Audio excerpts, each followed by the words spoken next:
রাজধানীর মতিঝিল এলাকার শীর্ষ সন্ত্রাসী তানিম রেজা বাপ্পিকে তার 4 সহযোগী সহ গ্রেফতার করেছে পুলিশ। তাদের কাছ থেকে উদ্ধার করা হয়েছে কয়েকটি বিদেশি অস্ত্র।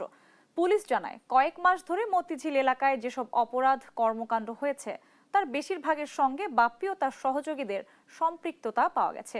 শুক্রবার মতিঝিলের বিভিন্ন জায়গা থেকে তাদের গ্রেফতার করা হয়। তাদের নেয়া তথ্যের ভিত্তিতে বাপ্পির কথিত অফিস থেকে লুকানো অবস্থায় 3টি বিদেশি রিভলভার উদ্ধার করে পুলিশ।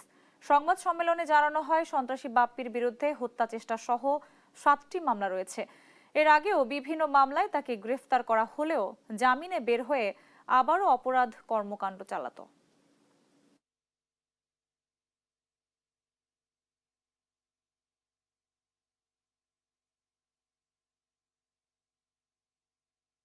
মতিঝিল থানার এলাকার হোটেল পূর্বানী সংলগ্ন এলাকা থেকে তানিম রেজা ওরফে বাপ্পি কে গ্রেপ্তার করা হয় এবং তার সাথে আরো 3 সহযোগীকে গ্রেপ্তার করা হয়। 3 সহযোগীর নাম হচ্ছে জুয়েল, শাকিল এবং মানিক।